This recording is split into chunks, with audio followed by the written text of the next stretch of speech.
Jérémie 33. L'Éternel adressa la parole une seconde fois à Jérémie, alors qu'il était encore emprisonné dans la cour du corps de garde. Voici ce que déclare l'Éternel, lui qui a fait la terre et qui l'a façonnée pour la rendre stable, lui dont le nom est l'Éternel. Invoque-moi et je te répondrai. Je te révélerai de grandes choses et des choses secrètes que tu ne connais pas. Car voici ce que l'Éternel, Dieu d'Israël, déclare au sujet des maisons de cette ville, des palais des rois de Juda que l'on a démolis, afin de faire face aux terrasses de siège et à l'épée de l'ennemi dans la bataille engagée contre les Chaldéens. Cela n'aboutira qu'à remplir ces maisons des cadavres des hommes que je m'en vais frapper dans ma colère et mon indignation. Je me suis détourné de cette ville à cause du mal qui s'y fait. Mais je ferai venir sa guérison et je lui rendrai la santé. Oui, je les guérirai. Je leur accorderai un bien-être véritable dans toute sa richesse. Et je restaurerai Juda et Israël. Je les rebâtirai comme ils étaient jadis. Je les purifierai de toute faute qu'ils ont commise contre moi. Je leur pardonnerai toutes les fautes par lesquelles ils ont péché contre moi et se sont révoltés contre moi. La ville de Jérusalem fera ma renommée, ma joie.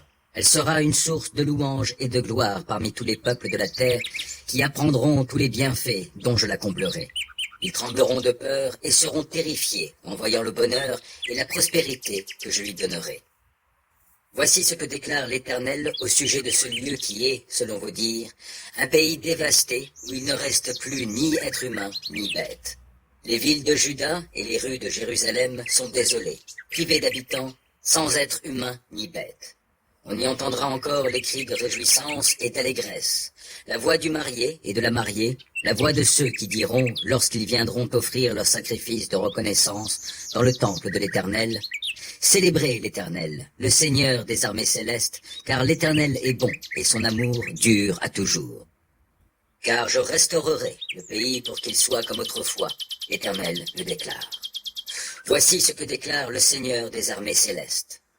Dans ce pays en ruine, et où il n'y a plus ni être humain ni bête, et dans toutes ces villes, il y aura encore des enclos de bergers qui y feront reposer les troupeaux, tant dans les villes des montagnes que dans les villes de la plaine, et dans les villes du Néguev, et dans les territoires de Benjamin, et aux alentours de Jérusalem, et dans les villes de Juda.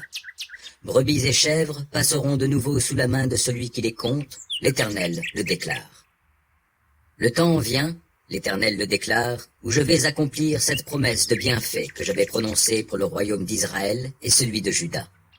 En ce temps-là, à cette époque, je ferai naître un germe juste dans la dynastie de David, et il exercera le droit et la justice dans le pays. En ce temps-là, Juda sera sauvé, Jérusalem vivra dans la sécurité. Voici quel est le nom dont on l'appellera. L'Éternel est notre justice. Car voici ce que l'Éternel déclare. David aura toujours l'un de ses descendants sur le trône du peuple d'Israël.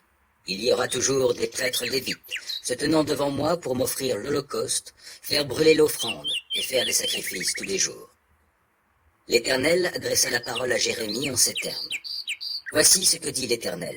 Si vous réussissez à rompre mon alliance avec le jour et mon alliance avec la nuit, de sorte que le jour et la nuit ne paraissent plus en leur temps, alors sera aussi rompue l'alliance que j'ai conclue avec mon serviteur David, de sorte qu'il n'ait plus de fils qui règne sur son trône, ainsi que mon alliance avec les prêtres lévites qui sont à mon service. Tout comme les astres du ciel ne peuvent se compter et le sable des mers ne peut se mesurer, je rendrai innombrable la descendance de David, mon serviteur, ainsi que les Lévites qui sont à mon service. L'Éternel adressa la parole à Jérémie en ces termes. N'as-tu pas entendu ce que ce peuple dit? Les deux familles que l'Éternel avait choisies, il les a rejetées. Ainsi il méprise mon peuple qui, à leurs yeux, n'est plus une nation. Voici ce que dit l'Éternel. Si je n'ai pas conclu d'alliance avec le jour, et si je n'ai pas fait d'alliance avec la nuit, si je n'ai pas instauré des lois pour le ciel et pour la terre, alors je pourrai rejeter la descendance de Jacob et celle de mon serviteur David, et renoncer à prendre l'un de ses descendants pour gouverner les descendants d'Abraham, d'Isaac, de Jacob. Mais j'accomplirai leur restauration, et je leur manifesterai ma compassion.